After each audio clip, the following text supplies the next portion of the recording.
સુનકાર સંભળાય છે? સુનકાર સંભળાય છે? હો.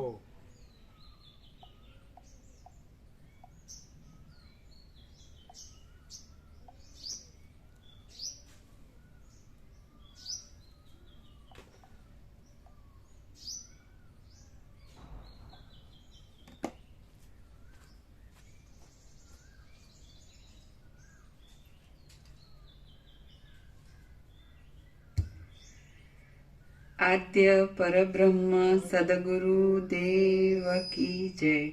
ઓમ શ્રી પરમાત્મને નમઃ. સદગ્રંથોમાં શિરોમણી શ્રી યોગ વાસિષ્ઠ મહારામાયણ નિર્વાણ પ્રકરણ ઉત્તરાર્ધ. પણ એ સમાધાન અજ્ઞાની સંસારનું એ સમાધાન સાચું છે ને, કે બધું બ્રહ્મ છે ને બધે બ્રહ્મ છે, બધે બ્રહ્મ છે ને બધું બ્રહ્મ છે.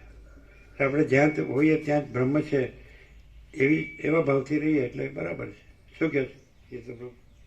આપણે નથી, આપણે જો રહીએ એ નથી.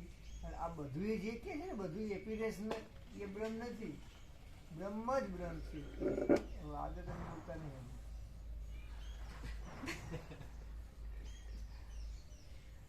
છેલ્લું શું બોલ્યા?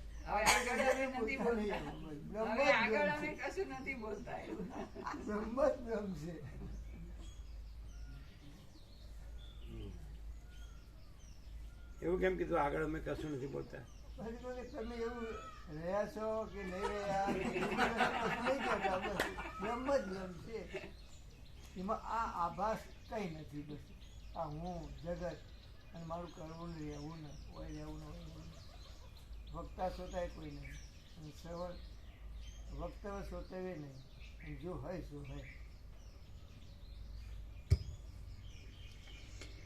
Page number 1527, 1527. સર્ગ 129.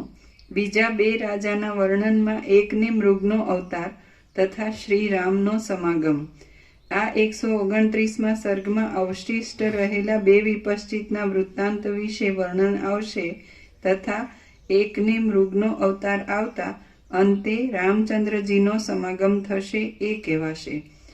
રામ બોલ્યા, હે મહારાજ, શાલ્મલી દ્વીપના રાજ્યમાં અને ચંદ્રલોકમાં ભોગો વડે રોકાઈ રહેલા અને ભોગોનું નિસારપણું જાણનારા બીજા બે વિપશ્ચિત રાજાની પછી શી ગતિ થઈ તે આપ કહો. વશિષ્ઠ બોલ્યા, તે બંનેમાંથી એક દક્ષિણ દિશાવાળો વિપશ્ચિત રાજા ઘણા લાંબા સમયથી અભ્યાસ કરાયેલી વાસનાને પરવશ બની ગયો અને અનેક દેહોના સમૂહ વડે દ્વીપોની અંદર ભ્રમણ કરતા ભવાટવીમાં ભટકવા રૂપી તેની તે જ સ્થિતિને પ્રાપ્ત થયો. ગયા સર્ગમાં વર્ણવેલા વિપશ્ચિત રાજાની પેઠે એ દક્ષિણ દિશાવાળો વિપશ્ચિત રાજા પણ આવરણોનો ત્યાગ કરી દઈ પરમાકાશની અંદર લાખો સંસારનું અવલોકન કરતા અધ્યાપી પર્યંત સ્થિર થઈ રહ્યો છે. બીજા પૂર્વ દિશાવાળો વિપશ્ચિત પોતે ચંદ્રલોકમાં ચંદ્ર પાસે રહ્યો હતો અને તેને ચંદ્રમૃગ વિશે અતિશય સ્નેહ બંધાયો હતો. આથી ચંદ્રની સાથે તેના દેહો પણ પ્રતિમાસ ઉત્પન્ન થયા કરતા હતા. હવે એ ભમ્યા કરતા દેહોનો ત્યાગ કરી દઈ મૃગમાં બંધાયેલી પ્રીતિને લીધે આજે પર્વતમાં તે મૃગરૂપ થઈ રહ્યો છે. રામ બોલ્યા, હે મહારાજ, ચારેય વિપશ્ચિત રાજાની સદાકાળ ઉદય પામનારી વાસના તો એક જ હતી, છતાં તે ઉત્તમ અને અધમ ફળ આપનારા અનેક ભાવને કેમ પ્રાપ્ત થઈ ગઈ? વશિષ્ઠ બોલ્યા, મનુષ્યની ઘણા લાંબા કાળ સુધી અભ્યાસ કરાયેલી વાસના બે પ્રકારની હોય છે. એક થોડી દ્રઢતાવાળી કોમળ હોય છે અને બીજી મજબૂત દ્રઢતાવાળી અતિ દ્રઢ હોય છે. તેમાંથી થોડી દ્રઢતાવાળી કોમળ વાસના દેશકાળ અને ક્રિયાના યોગથી બદલાઈ જાય છે અને ઘાટી દ્રઢતાવાળી વાસના બદલાતી નથી. જો એક બાજુ દેશ, કાળ અને ક્રિયા આદિની એકતા હોય તેમજ બીજી બાજુ વાસનાની એકતા હોય તો તે બંનેમાં જે વધારે બળવાન હોય તો તે જય મેળવે છે. એવી રીતે દેશકાળના યોગથી થનારા વિભાગને લીધે એ ચારેય વિપશ્ચિત રાજાઓ જુદા જુદા પ્રકારે રહ્યા હતા.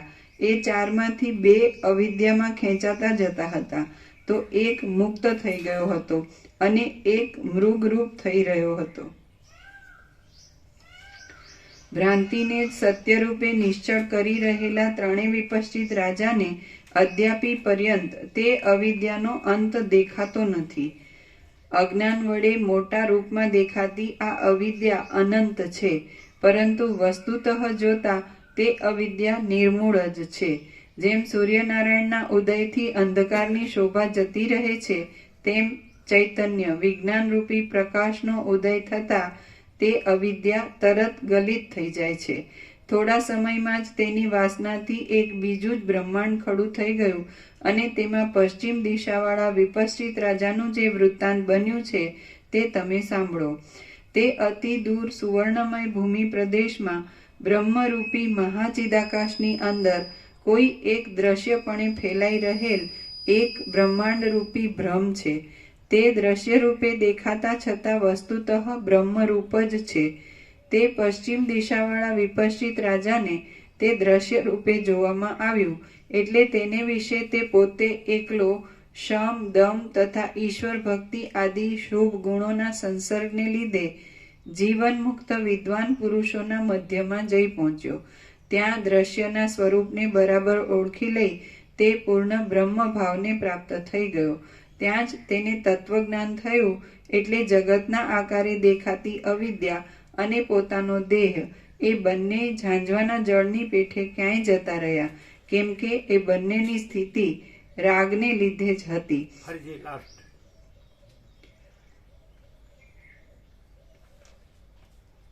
તે પશ્ચિમ દિશાવાળા વિપશ્ચિત રાજાને તે દ્રશ્ય રૂપે જોવામાં આવ્યું, એટલે તેને વિશે તે પોતે એકલો શમ, દમ તથા ઈશ્વર ભક્તિ આદિ શુભ ગુણોના સંસર્ગને લીધે જીવન મુક્ત વિદ્વાન પુરુષોના મધ્યમાં જઈ પહોંચ્યો.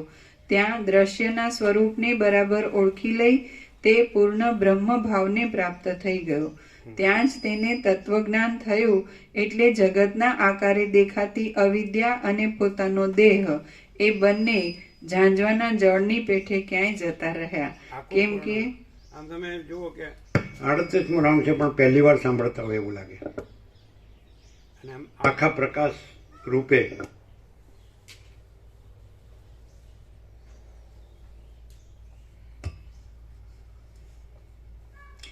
ત્યાં દ્રશ્યના સ્વરૂપને બરાબર ઓળખી લઈ તે પૂર્ણ બ્રહ્મ ભાવને પ્રાપ્ત થઈ ગયો.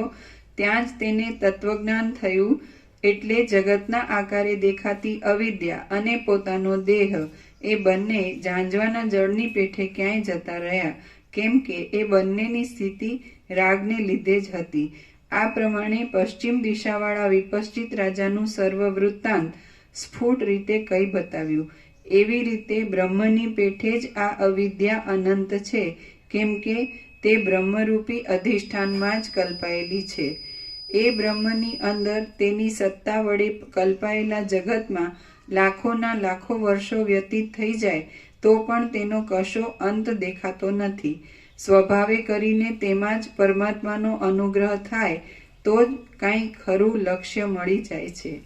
તે અધિષ્ઠાન ચૈતન્યનું ખરું સ્વરૂપ ન ઓળખાયાથી તે મિથ્યા અવિદ્યારૂપ કહેવાય છે, અને જો તેનું વાસ્તવ સ્વરૂપ ઓળખાઈ જાય તો તે શાંત પરબ્રહ્મ રૂપ જ કહેવાય છે. જે કાંઈ અવિદ્યાનો તથા બ્રહ્મનો આ ભેદ પ્રતીતિમાં આવે છે તે પણ વસ્તુતઃ જોતા ભેદરૂપ નથી, કેમ કે એ ભેદ પણ અવિદ્યારૂપ છે અને અવિદ્યા બ્રહ્મરૂપ છે. તે બ્રહ્મ ચિદાભાસ રૂપ થતા તેને ભેદની પ્રતીતિ થાય છે, માટે તે ભિન્નતા ચિદ્રૂપ જ છે. એવી રીતે ભેદ બુદ્ધિને લીધે બ્રહ્માંડ રૂપી મંડળની અંદર અવિદ્યા વડે ભ્રમણ કરનારા તે અવિવેકી વિપશ્ચિતને સેંકડો યુગો વહી જવા છતાં પણ અવિદ્યાનો અંત મળ્યો નહીં.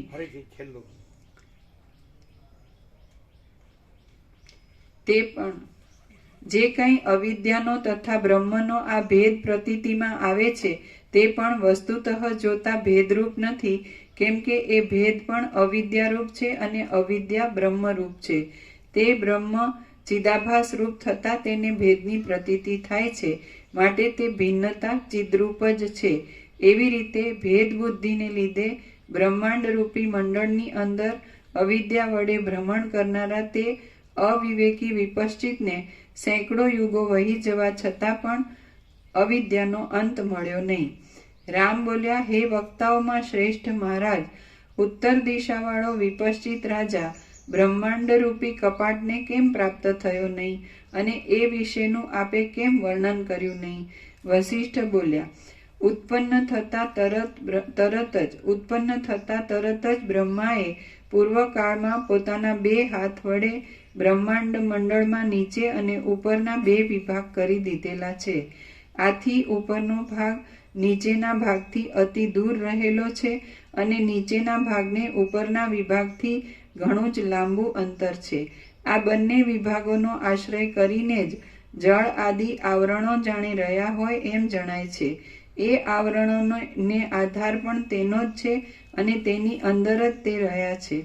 બ્રહ્માંડના એ બંને કપાટના મધ્ય ભાગમાં આ અપાર સર્વ તરફ આગળ પાછળ વગેરે બાજુમાં અનંત અને શ્યામ એવું જ કાંઈ દેખાય છે તે આકાશ છે એમ તત્વવેત્તાઓનું સમજવું છે. તેની અંદર જળ આદિ આવરણો કશો સ્પર્શ કરી શકતા નથી અને તેમાં રહ્યા પણ નથી. તે પોતે નિર્મળ છે. ચારે બાજુ તે પોતે શૂન્ય છે. પ્રલયકાળની કલ્પના કરનારાઓએ તેને બીજાઓ ભૂતોના આધારરૂપ કહ્યું છે. ઉત્તર દિશાવાળા વિપશ્ચિત રાજા ચારે બાજુ અવિદ્યાનું અવલોકન કરવા માટે મોક્ષ થતા સુધી જાણે અત્યંત દીક્ષિત થઈ રહ્યો હોય તેવો દેખાતો હતો. તે નક્ષત્ર ચક્રની પેઠે આકાશ માર્ગે ગયો હતો. આ અનંત રૂપે પ્રતીતિમાં આવતી અવિદ્યા બ્રહ્મરૂપ જ છે, કેમ કે તે તેની અંદર જ કલ્પાયેલી હોવાથી તેનાથી જુદી નથી. જ્યાં સુધી તેનું વાસ્તવ સ્વરૂપ ઓળખવામાં ન આવે ત્યાં સુધી તેની સત્તા ભાસે છે, પરંતુ જ્યારે તેનું વાસ્તવ સ્વરૂપ ઓળખાઈ જાય છે ત્યારે તેની સત્તા પ્રતીતિમાં જ આવતી નથી. એવી રીતે તે વિપશ્ચિત રાજાઓ એકબીજાથી ઘણે દૂર પરમાકાશની અંદર અવિદ્યા કીધું છે કે ભ્રમની ખબર પડે તો ભ્રમ રહેતો નથી. ભ્રમની ખબર પડે કે આ તો કાંઈ નથી, આ તો ખાલી ખોટો ભ્રમ છે, તો એ ભ્રમ રહેતો નથી. પણ જ્યાં સુધી ભ્રમની ખબર ન પડે ત્યાં સુધી ભ્રમ સાચો લાગે છે, એટલે માણસ ભમ્યા કરે છે. સમજાય? આ બધો સંસાર છે ભ્રમ છે. હવે જો પરમાત્માની કૃપા કીધી તો આપણે માણસ થયા અને આપણને આ સદગ્રંથોમાં શિરોમણી શ્રી યોગાસીઠ મહારામાયણ અને એનો અખંડ પૂર્ણ તત્વબોધ સરળ શ્રવણ અને એ પણ વશિષ્ઠ પ્રકાશથી, તો આપણે પોતે જ પરમ ચિદાકાશ પરમ જ્યોતિ અખંડ જ્યોતિ છીએ અને આપણે આ છે ને આ બધું જગત છે ને હું મારું છે ને આ પોતે બીજા પોતાનું બીજાનું બડા છોટા ભલા ગુરા ભેદાભેદ, આ ભ્રમ છે, ખોટો ભ્રમ છે જ નહીં. તો પછી આનથી બીજી પરમાત્માની કૃપા કઈ? પેલો જે આવ્યો હતો જે અહીંનો પ્રેસ રિપોર્ટર એણે આપ્યું ને, પછી વિવેક પ્રભુને આપ્યો, વિવેક પ્રભુ આપે ને એ કે બોલો તમે, એટલું બધું પરમ કૃપાળુ પરમાત્માની અસીમ કૃપાથી પરમાત્મા પોતાના સર્વ ફરજંદોને પોતાના પરમ પ્રકાશ, પરમ આનંદ, પરમ શાંતિમાં રાખે. તમે સાંભળ્યું હતું કે પરમ કૃપાળુ પરમાત્માની એ રામનવમી એ પેલો પ્રેસ રિપોર્ટર કે તમે બોલો એમ, એટલે શોર્ટ એન્ડ સ્વીટ પરમ કૃપાળુ પરમાત્માની અસીમ કૃપાથી પરમાત્મા પોતાના સર્વ ફરજંદને પોતાના પરમ પ્રકાશ, પરમ આનંદ, પરમ શાંતિમાં રાખે. 2 વખત કીધું, કર્ણે આપ્યું. તો આમાં આવ્યું પરમાત્માને, હવે આજે આવ્યું કૃપા, તો પછી કઈ કૃપા એમ? પછી વશિષ્ઠ તમને આવીને તમને કહે કે તમે પરમાત્મા છો, તો કે નહીં, તો પરમાત્માની કૃપા થાય તો જ માનો. તમે તો વશિષ્ઠ મુનિ છો, તો કેવી રીતે માનવું કે પરમાત્માની કૃપા થઈ? તો જ પછી એમ કે આપણે પોતે જ પરમ ચિદાકાશ પરમ જ્યોતિ અખંડ જ્યોતિ છીએ. અગર તો પરબ્રહ્મ અખંડ સચ્ચિદાનંદ છીએ, તો કેવી રીતે માનવું? એ કંઈક ચમત્કાર થતો હશે, કંઈક એવું દ્રશ્યમાં એવું કંઈ થતું હશે. એ તો આપણું કંઈક જે આ સંસાર જે માયામાં આપણું હું મારું હોય ને દેહનું, અને એમાં કાંઈક કામ થાય તો કે પરમાત્માની કૃપા. કંકોત્રીમાં લખે, પરમ કૃપાળુ પરમાત્માની અસીમ કૃપાથી અમારો છોકરો અને આ એની છોકરી, તો એ બેના છે તો તમે જરૂર પધારશો, સભામાં પધારી શોભાની અભિવૃદ્ધિ કરશો જી. પરમ કૃપાળુ પરમાત્માની અસીમ કૃપાથી અમે આ બેન કુવામ નાખીએ છીએ, તો આવજો. રામકૃષ્ણ પરમહંસ કે સંસાર અંધાર્યો કૂવો, સગાવાલા કાળા સાપ જેવા, અને ડૂબ્યો તો મુવો. તો રામકૃષ્ણ પરમહંસ સદગુરુ માનતા હોય પાછા. પરમાત્માની અસીમ કૃપા એટલે શું? આપણે ગુરુ માનીએ, શાસ્ત્ર માનીએ, ગીતા માનીએ, રામાયણ ભાગવત મહાભારત માનીએ, શિવ મહાપુરાણ, ભગવતી દેવી ભાગવત, ઉપનિષદ, ગીતા, વેદો બધું માનીએ, વેદોના 4 મહાવાક્ય માનીએ, અહમ બ્રહ્માસ્મિ તત્વમસી, અયમ આત્મા બ્રહ્મ પ્રજ્ઞાન બ્રહ્મ બધું માનીએ. યોગવાસી એટલે બધું બરાબર છે. અષ્ટાવક્ર ગીતાને, અવધૂત ગીતાને, વિવેક ચૂડામણી બધું માનીએ, તો પરમાત્માની કૃપા કોને માનવી? અને આપણે માણસ છે, કોઈ સ્ત્રી જોડે જોડાઈ ગયા, પછી પ્રજા થઈ, પછી પ્રજાની પ્રજા થઈ, પછી ઘર થયું, ભણ્યા ગણ્યા અને કમાયા, નોકરી ધંધો કર્યો, અને પછી આપણે સંસાર વ્યવહાર કર્યો, આપણો કુટુંબ નિર્વાહ કર્યો, આપણે બધી લેવડ દેવડ બધું કર્યું, તો એમાં જ ગણવી પડે ને. એમાં આપણે સારું થયું, આ પ્રસંગ સારો થયો, આપણે બધા આવી ગયા હો, બધા ભાવથી બધા આવ્યા, બધા સારું જમવાનું સારું હતું, જમવાનું સારું જમ્યા, બધું વાજા હારા વગડ્યા, નાચ્યા કૂદ્યા સારું, લાઇટો ધજા પતાકા સારા થયા. બધા એક વાર એમ કે આખી જિંદગી યાદ રહી જશે, પ્રસંગ સારો પ્રસંગ થયો. તો એ પરમાત્માની કૃપાની, પરમાત્માની કૃપા કોને કહેવી? તુલસીએ તો લખ્યું,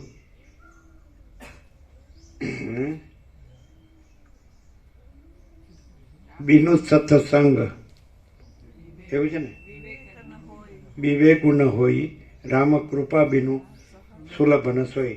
તો એને કૃપાને વાયા મીડિયા કરી દીધી, ડાયરેક્ટ ન કરી. બીનું સત્સંગ વિવેક ન હોય રામ કૃપા બીનું સુલભ ન સોય. એટલે આપણે વિવેકથી સત્સંગ મળ્યો, સત્સંગથી વિવેક મળ્યો. આમાં આવે છે યોગાસમાં કે સૌથી પહેલાં પરમેશ્વર પોતાનો વિવેક નામનો દૂત મોકલે છે, અને પછી આ સમાધિ રૂપી વૃક્ષ પર ચડે છે. એટલે વૈરાગ્ય એ વૃક્ષનું બીજ છે, અને વિવેક છે એનો અંકુર છે, અને પછી ફૂલે ફાલે છે, અને ફળ સુધી પહોંચે છે, મોક્ષ કહ્યું કે પરમપદ પૂર્ણ વિશ્રાંતિ છે.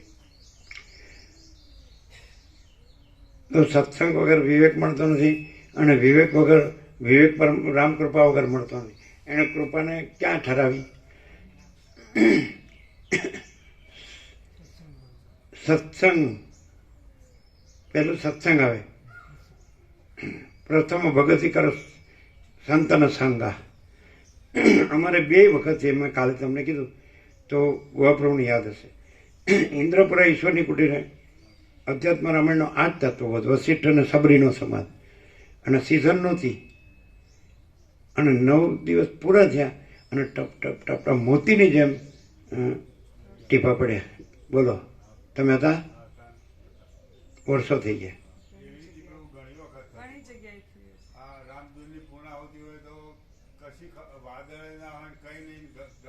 અને બાબુ પ્રભુ ત્યાં ચાંદોડિયા, બાબુ પ્રભુ ત્યાં એણે સરસ મંડપ બાંધ્યો હતો આવો. અને 9 દિવસ આ જ સત્સંગ, આ જ તત્વબોધ, વસિષ્ઠ ને સબરી, અને ટપ ટપ ટપ ટપ પૂરો થયો 9 દિવસે જ. જોયું હતું? તમે હતા ને? સાડા સાક્ષી નો કોઈ ન માને. અને પછી સિઝન નહીં, એને કોઈ એને એમ ન કહી શકે કે આ પેલું થયું, એમ શું કે માવઠું થયું ન કે, માવઠું તો વધારે પડ્યું હોય, પાક બગડે એવું. આ તો મોતીના દાણા પડ્યા હોય ને, ટપ ટપ ટપ ટપ ટપ રીતસર, અને બધું ભરાઈ જાય બધે. 2 વખત જેવું સેમ તત્વો રામ અને સબરી. સમજાય? હે? અમૃત સિદ્ધિ યોગ. એને વર્ષો સુધી કરોડો રામ નામના જપ થયા. ધારો કે તો રામધન હોય, કોક જ અપાદ હશે, તો સિઝન ન હોય, પણ ટપ ટપ ટપ એક વાર તો આવે જ કે નહીં? ઘણી વાર જોયું ને. હવે આપણે એમ કહીએ કે યોગાનું યોગ, તો કાંઈ વાંધો નહીં, પણ તો પછી તમે કહો પરમાત્માની કૃપા તમે સાંભળો છો એટલે રાજી તો થઈ જાઓ, પણ અમને બતાડો કે કોને પરમાત્માની કૃપા કહેવાય. અમે તો એમ કહીએ અમે પોતે જ પરમ ચિદાકાશ પરમ જ્યોતિ અખંડ જ્યોતિ છીએ, બીજો કયો પરમાત્મા, બીજી કઈ કૃપા?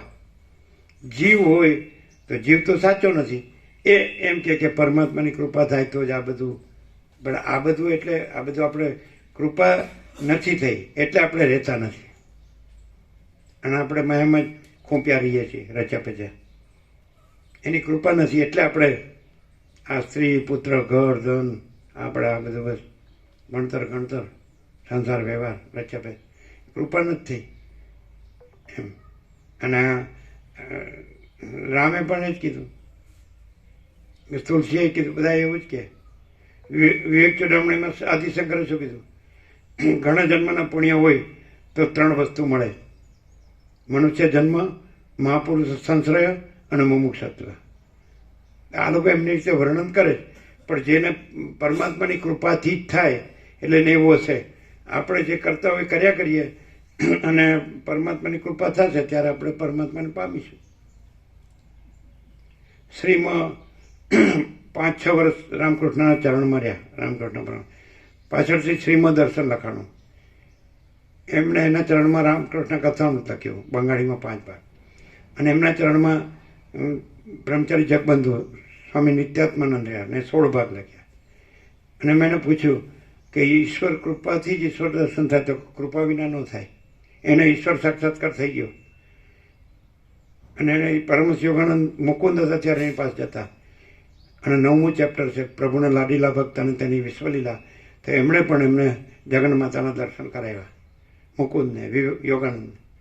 એ પણ છે શ્રીમાં માતા સાથે વાતો કરતા એમ કે તમે વાતો કરો મને દર્શન કરાવો, તો કે તમે પ્રાર્થના કરો, તો ના તમારા કહેવાથી જ થાય, તો એને દર્શન થયા. પછી એમણે જ કહી દીધું કે તમે માતાને કહ્યું મારા દર્શન માટે કે છોટો મહાશય દર્શન થયા ને, તમને માતાએ દર્શન આપ્યા ને? હા, સામેથી કીધું. તો એ શ્રી મને પૂછ્યું જગબંધુ એટલે પાછળથી શારદાનંદ સ્વામીના શિષ્ય નિત્યાત્માનંદ સ્વામી થયા કે ઈશ્વર કૃપાથી થાય, તો કૃપાથી જ થાય. તો કે પણ આપણે પુરુષાર્થ કરવો જ પડે. તો કે પુરુષાર્થ કરીએ તો થાય? તો કે ના, કૃપાથી જ થાય. ઈશ્વર કૃપાથી જ ઈશ્વર દર્શન થાય. તો પછી તો કે જો પૂરેપૂરો પુરુષાર્થ છે, 17 આની પુરુષાર્થ હોય ને, સમજે, તો કે થાય ના, ઈશ્વર કૃપાથી જ થાય. તો કે 17 આની પુરુષાર્થ હોય ને પછી શ્રી મગજ એટલે કૃપા થાય ને દર્શન થાય જ થાય જ. પણ આળો ગંદી ગટરમાં જ ગુબ્યો રહેતો હોય અને કે કૃપા થાય ને પરમાત્માને તો જ દર્શન થાય. કૃપા કરીને રાજીનો રેડ થઈ જાય, પણ કરે જ હું. શ્રીમાઈ શું કીધું? ઈશ્વર સાક્ષાત્કારી શું કહે છે કે આપણો 100% 17 આની પુરુષાર્થ હોય, પૂરેપૂરા લાગ્યા હોય, તો કે દર્શન થાય ને? દર્શન તો કૃપાથી જ થાય. પણ તમે પૂરેપૂરા લાગ્યા હો એટલે કૃપા થાય જ ને, દર્શન થાય જ. હવે એમ કહે કે અમને થયા છે તો તમે એને માનો, અમે ક્યાં જોવા આવ્યા છે? એટલે તમે અભ્યાસ છે એટલે સારું બોલો, એટલે અમે ક્યારેક આવી જઈએ છીએ કૃપા કરીને. હું પાછું તમારા ઉપર પણ અમારા સ્ત્રી પુત્રાદિક ઉપર વધારે કૃપા છે. શું માણસને શું કરવું છે ખબર નથી. પેલા શોપેનોરે કીધું ને, નોબેલ પ્રાઇઝ મળ્યું હતું. 87 વર્ષ જીવ્યો, એનો કૂતરો જ એની સાથે હતો. એની મા બરોબર નહોતી તો કાઢી મૂકી. અને કહ્યું માણસ ઈચ્છે તે પ્રાપ્ત કરી શકે છે, પણ તેણે શું ઈચ્છવું જોઈએ એની જ એને ખબર નથી. એટલે એવું લાગે છે કે તમારો બહુ અભ્યાસ છે એટલે તમને બહુ બોલતા આવડે છે, એવું નથી એનું પ્રભુ. કે મને તમારો જેવો અભ્યાસ હોય ને તો હું કોઈને ગાંઠું જ નહીં.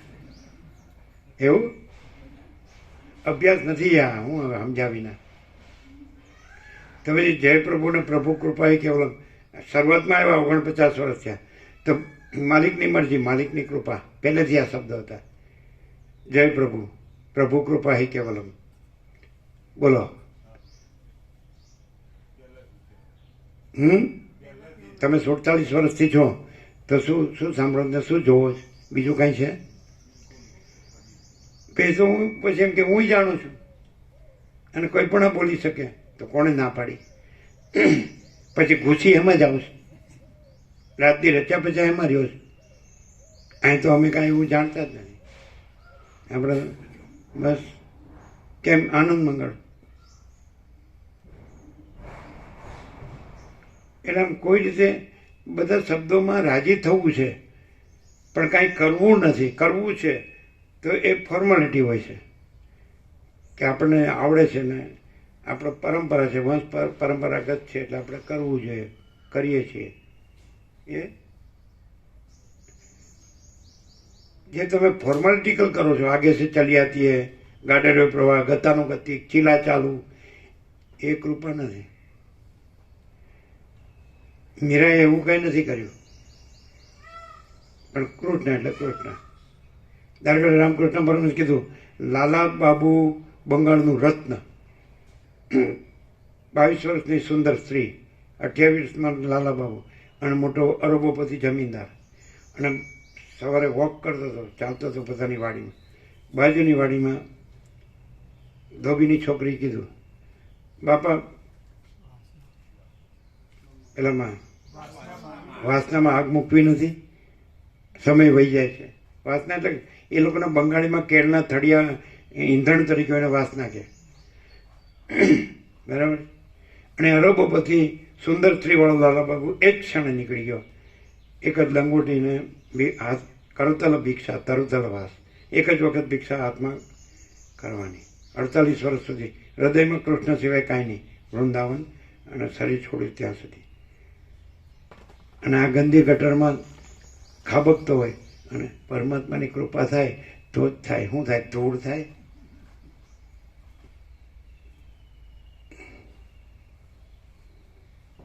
એટલે એને પરમાત્માની કૃપા થાય. દારેશના, પુત્રેશના, વિત્તેશના, લોકેશના હોય ને. એ લાલા બહુ મૂર્ખો. અરબો સુંદર સ્ત્રી 22 વર્ષની અને જમીનદાર, મોટો જાગીરદાર. ખાલી બાપા વાસનામાં આગ મૂકવી નથી, સમય વહી જાય. કારણ કે એને પાણી, કપડાં ધોવા પાણી ગરમ કરવાનું હોય ને એટલે વાસના એટલે કેળના સૂકા થળિયા હોય એના ઈંધણ, એ વાસના કહેવાય, ઈંધણ. આગ મૂકવી નથી એટલે અગ્નિ પ્રગટાવવો નથી. મૂકી દીધી આગ, અગ્નિ પ્રગટી ગયો. યથૈધાંસી સમિતોગ્નિ ભસ્મસાત કુરુતે અર્જુન, જ્ઞાનાગ્નિ સર્વકર્માણી ભસ્મસાત કુરુતે તથા. અને પછી શું કીધું કૃષ્ણે? ગીતાને આવડે, ગીતા તો બધી. તદ્વિધિ પ્રણિપાતેન પરિપ્રશ્નેન સેવયા ઉપદેક્ષંતિ તે જ્ઞાનમ જ્ઞાનિન તત્વદર્શિન. પોતે તો હાથમાં લગામ ચાલીને બેઠા, પણ તદ્વિધિ પ્રણિપાતેન, કોને? મને નહીં. પરિપ્રશ્નેન, કોને? સેવયા, કોને? ઉપદેક્ષંતિ તે જ્ઞાનમ, કોણ આપશે એ જ્ઞાન? જ્ઞાનિન તત્વદર્શિન. પણ જ્ઞાની તત્વ કેવી રીતે જાણવું? એ જાણે છે તો હું જાણું છું. એ કંઈ નવું કહેતા નથી, એકનું એક જ કહે. કેવી રીતે જાણવું? કૃષ્ણે જેને જ્ઞાની તત્વદર્શી કીધા તો એ કૃષ્ણે કીધું એ આ જ્ઞાની છે ને એ આ તત્વદર્શી છે. તો એ તો ઓળખતા જ ન. વસીઠ મળવા મુશ્કેલ છે, મળે તો ઓળખવા મુશ્કેલ છે, ઓળખાય તો લાભ લેવો મુશ્કેલ છે, લાભ લેવો તો પાળવો મુશ્કેલ છે, પડાય તો સ્વયં વાંચી દાખલ છે. પણ તો પછી કેવી રીતે ઓળખવા વસીઠને? વસીઠને આ બધા શાસ્ત્રોમાં વસીઠનું નામ આવે જ ને એ રીતે. શાસ્ત્રોમાં બધું એનું વર્ણન છે. બ્રહ્માનો માનસ પુત્ર છે, ચિરંજીવ છે, અને જગતમાં જીવો જે વૈરાગ્યવાન મુમુક્ષુ હોય, સમદમવાળા હોય, મનોજેન્દ્રિયવાળાને એને જ્ઞાન આપે છે. બીજાનું ઓછાયો લેવાની ના પાડે છે. હાળા જેમ જોતું ન હોય ને તો જાઓ તું અહીંથી, કાં તો આપણે રસ્તો બદલી દેવો એમ કીધું છે. ઉપદેશને અયોગ્ય જીવોની ઉપેક્ષા, ઉપસમ પ્રકરણમાં 14 કાંઈ બાકી જ મેલ્યું નથી, બધાને લઈ લીધી છે. એ કે છે પરમાત્માની કૃપા, પણ એ કોને કહે છે? એ જેવું કીધું એવું આપણે જાણ્યું અનુભવીને રહ્યા હોઈએ તો કૃપા સાઈડથી નહીં, આપણી સાઈડથી. આ કૃપા ન થઈ, જાણ્યું નહીં પણ અનુભવ્યું નહીં ને રહ્યા નહીં, એટલે કૃપા ન થઈ ન કહેવાય, આપણી કૃપા ન થઈ, આત્મકૃપા. એટલે પરમહંસ યોગાનંદના આશ્રમમાં એક જણ હતો, તો એ ટીખળ જ કર્યા કરે, એટલે ગમત, કોમેડી, બધું મજાક ને મસ્કરીને. એટલે યોગાનંદ કે તું પરમાત્માના ધ્યાનમાં રહે, સમજે, ડીપ મેડિટેશન, એટલે આપણે જે વસ્તુ કે અત્યંત સૂક્ષ્મ સંપૂર્ણ શુદ્ધ અવલોકન જ્ઞાન, તો તું એમાં ડાઈવ ડીપ. હવે જેના માટે ઉત્તમ મનુષ્ય દેહ મળ્યો છે તો ઈશ્વર સાક્ષાત્કાર, આત્મ સાક્ષાત્કાર કરી લે, નિર્વિકલ્પ સમાધિ એમ. તો એ પેલો એ કર્યા કરે, એ બધાનો સ્વભાવ, દરેક પોતાનો સ્વભાવ તો એવો. એટલે પછી યોગાનંદે ગંભીરતાથી કીધું, તો કે ગુરુજી તમે કૃપા કરો કે હું આવું ન કરું ને હું પરમાત્માને ધ્યાનમાં લાવું. એટલે યોગાનંદે કીધું પરમાત્માની કૃપા છે, મારી એક કૃપા છે, તારી કૃપા જોઈએ. આપણે પરમાત્માની કૃપા બોલ્યા કરીએ, આપણી કૃપા એના ઉપર છે.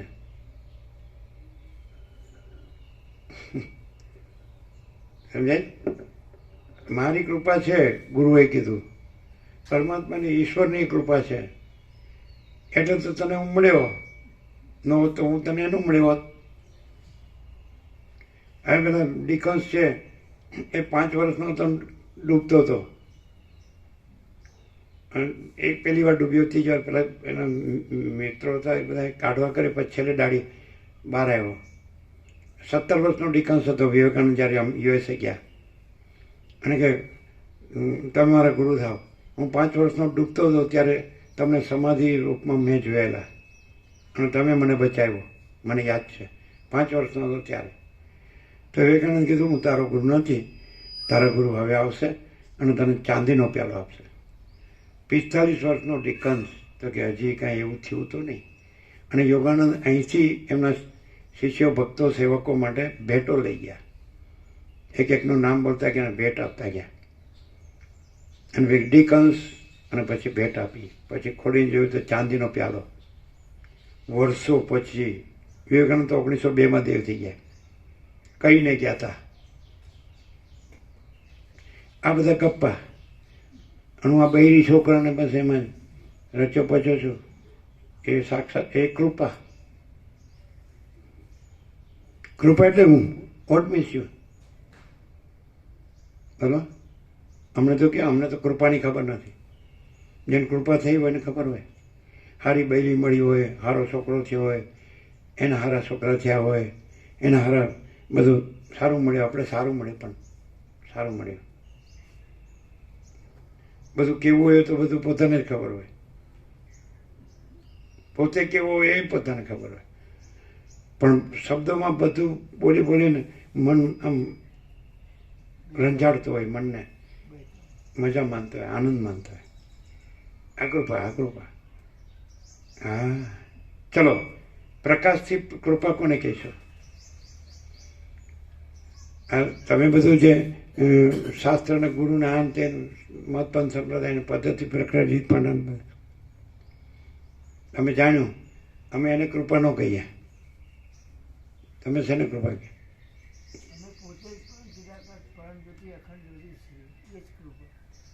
અમે પોતે જ પરમ ચિદાકાશ પરમ જ્યોતિ અખંડ જ્યોતિ છીએ, પછી એનાથી મોટી બીજી કઈ કૃપા? એ કૃપા ન કહેવાય, પોતે જ છીએ. એમાં બીજું એક કૃપા કરનારો, એક કૃપા, અને જેની ઉપર કૃપા થઈ, આવી ત્રિપુટી છે.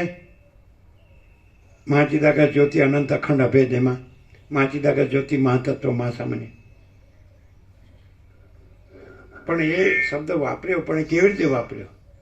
સાપેક્ષ દ્રષ્ટિ વાપર્યો, કે તમે જીવભાવમાં છો, જગતભાવમાં છો, સંસાર માયાભાવમાં, એટલે અજ્ઞાની સંસારી ભાવમાં છો, તો તમારું જ સ્વરૂપ છે પરમાત્મા છે, એ તમારા સ્વરૂપની કૃપા. એવું અમે કીધું છે વારંવાર. એક રામે અધ્યાત્મ રામાયણમાં છેલ્લો કાંડ છે ને, ઉત્તરકાંડ, એમાં રામે લક્ષ્મણને તત્વબોધથી કીધું છે. અને એક જ્ઞાનેશ્વરે ભાવાર્થ દીપિકામાં પુરુષોત્તમ યુગમાં 17મા શ્લોકમાં એનું જ્ઞાનેશ્વરીમાં ટીકા કરી છે. ઉત્તમ પુરુષત્વન્ય પરમાત્મ્યુદાહરિત યો લોકત્રયમાં આવી છે બીભટ્ય વિશ્વ. તો એ કે પોતે પરમાત્મા છે, પોતે જ ભ્રમથી જીવ માન્યો છે, સમજાય? અને પોતાને પરમાત્માને જુદો પરમાત્મા માને છે અને પોતાના પરમાત્માથી પોતાને પરમાત્મા જાણે અને પોતે જીવ એ ભ્રમ નથી એમ જાણે, સમજે? જીવ ભ્રમ સાપેક્ષ જુદો પરમાત્મા છે અને એની કૃપા એ ભ્રમ છે, પણ પોતે જ પરમાત્મા છે, બીજો પરમાત્મા નથી અને બીજો પોતે આ જીવ નથી. એ આત્મકૃપા એટલે પોતે જ પરમાત્મા છે, એ જ આત્મકૃપા. એટલે બીજા પરમાત્માની કૃપા નહીં, પોતે બીજો જીવ ભ્રમ છે એટલે પોતે જ પરમાત્માને જુદો પરમાત્મા માની એની કૃપા માને છે, એટલે પરોક્ષ. એવું જ રામે છેલ્લા ઉત્તરકાંડમાં આપણે અધ્યાત્મ રમણે ખૂબ થયું છે, જ્ઞાનેશ્વરી ખૂબ થઈ છે, બધું ખૂબ થયું છે. બધામાં બધા હાજર નથી, ક્યાંક આવ્યા હોય અને પહેલામાં એ તમારે બસ સગવડિયું, ભેળસેડિયું, બાંધછોડ્યું, ખાલી શબ્દો, અંદર કુછ બહાર કુછ, બોલના કુછ કરના કુછ. તો રામે કીધું તત્વમસી, તે તું છે એટલે તું જ પરમાત્મા છે અને તું આ લક્ષ્મણ નથી. એટલે ભ્રમથી તું તને લક્ષ્મણ માને છે. તો એ તું પોતાને પરમાત્મા જાણે, અનુભવીને રહે, એ જ પરમાત્મા કૃપા, એટલે તારી પોતાની કૃપા. તું પોતે બીજો પરમાત્મા છે ને એની કૃપા થશે ને હું રાહ જોઉં છું, ગમે તે જન્મે થશે, થયા. ખ્યાલ આવે? નહીં. ખ્યાલ આવે? આ તત્વમસી કઈ રીતે કીધું છે અને અહીંયા અહમ બ્રહ્માસ્મિ તત્વમસી કઈ રીતે ચાલે ખબર? આજે દેહાધ્યાસ છે ને, હું આ દેહમાં અમુક જીવ છું, હું આ દેહમાં અમુક વ્યક્તિ છું. તો અહમ બ્રહ્માસ્મિ એટલે એ જે જે કીધું ને પ્રતિભાસ, ભ્રાંતિ, અહમરૂપ જીવ, એને અહમ બ્રહ્માસ્મિ કહે, એને તત્વમસી કહે. તું હું આ જીવ બ્રહ્મ છું, તું આ જીવ બ્રહ્મ છે. જીવ બ્રહ્મ નથી, સગુણ બ્રહ્મ છે, સ્વયં બ્રહ્મ છે, કેવળ બ્રહ્મ છે. તો બ્રહ્મ જ બ્રહ્મ છે અને બ્રહ્મરૂપે સર્વ પોતાની અંદર સંપૂર્ણ ભ્રાંતિ રહિત શુદ્ધ સ્વરૂપે બ્રહ્મ છે. તો પોતે બ્રહ્મ છે એ રીતે બ્રહ્મ છે, સર્વ બ્રહ્મ છે એ રીતે સર્વ પોતે બ્રહ્મ છે અને કોઈ જીવ જગત બ્રહ્મ નથી, એ પ્રતિભાસ ભ્રાંતિ છે. અને પોતે જ બ્રહ્મ છે બ્રહ્મ ત્યાંથી ઇન્નેટ. જ્યારે હું સાથે પણ નથી હોતો, મૂળવી શકાય એવી કોઈ વસ્તુ સાથે કે વ્યક્તિ સાથે કે શબ્દ બ્રહ્મ સાથે, ત્યારે નિરપેક્ષ સત છે. તો એ પોતે જ પરમ ચિદાકાશ અનંતપૂર્ણ નિરપેક્ષ સત છે અને પોતે જ અનંત સંપૂર્ણ અપરિગ્રહી નિરપેક્ષ છે. તો પોતે જે મૂળ પોતે છે એ મૂળ પોતે, એ પછી એને કૃપા કહેવાની ક્યાં જરૂર છે? પણ આવ્યો હોય કે હું આ છું તો હવે મને કોઈ ઉપરવાળાની કૃપા, એવું એમાં ઉપર ને નીચે ને અંદર ને બહાર ને અહીં ને ત્યાં ને પહેલા ને પછી ને એવું ક્યાં છે? સામે ને પાછળ ને જમણે ને ડાબે ને બધું એક જ છે, અનંત અને પૂર્ણ. અને પોતે આ નથી ને આ બધું નથી, એટલે આભાસ માત્ર કાંઈ નથી, પ્રતિભાસ માત્ર કાંઈ નથી. અને પછી જે પોતે જ રહ્યો છે એ પોતે જ છે, ત્યાં કૃપાની કહેવાનું નથી. પણ એ રહેવું નથી અને નથી, પ્રતિભાસ ભ્રાંતિ રહેવું છે અને જુદો પરમાત્મા માનવો છે અને એની કૃપા માનવી છે, થઈ રહી. પોતે મૂળ પોતે જે છે, ભ્રામ સાપેક્ષ એવું હોય તો સમ્યક પ્રબુદ્ધ થઈને પોતે મૂળ પોતે છે રહે, તો એને કૃપાની જરૂર નથી. એ પોતે જાતે સમ્યક પ્રબુદ્ધ રહે એ જ કૃપા. પણ એ ભ્રમ સાપેક્ષ, હું આ જીવ છું, આ જગત છે, હું મારું છે, આ મારો જન્મ મરણ છે, સુખ દુઃખ છે, આ પોતે બીજા પોતાનું બીજાનું બડા છોટા ભલા પૂરા, સત અસત કે સારું ખરાબ ગમે તે, સારું નરસો, એ હું એમ કે આ ઉપરવાળાની કૃપા, તો એ કૃપા નથી, આ હું નથી. અને પછી પોતે જ જે અનંત અખંડ અભેદ એક જ છે, તો મૂળ ઇન્નેટ આ ભ્રમ સાપેક્ષ પોતે સમ્યક પ્રબુદ્ધ રહે, તો સમ્યક પ્રબુદ્ધ રહેવું એ કૃપા. પણ પછી પોતે આ નથી એટલે એના સાપેક્ષ સમ્યક પ્રબુદ્ધ રહેવું એ નથી, પોતે છે જ પોતાને પોતામાં પ્રભુત્વ થવા પણ નથી. પોતે છે જ, પોતે જ છે, તો કૃપા નથી. અહીંથી કહો તોય કૃપા નથી, અને પોતે જ છો તોય કૃપા નથી. સ્વયંમાં પહેલું જ છે, તમે પોતે જ બધું છો, તમારા પોતામાં જ બધું છે. પૂર્ણમદ પૂર્ણમિદમ. અને તો બધે ઉપરથી સત્યની પરખ અને સત્યની આદર કદર ક્યાં છે? અહમ અને વાસના ભ્રાંતિની ગુલામીમાં સુખ ભ્રાંતિ, અને પછી પરમાત્માની કૃપા. 8:21 થઈ. પ્રસાદ આપી દો.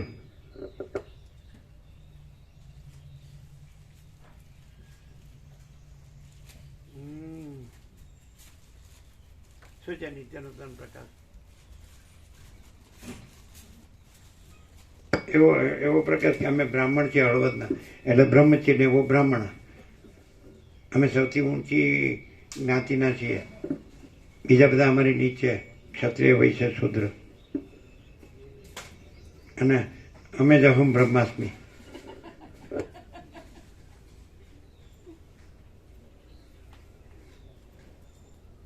શું છે પ્રભુ?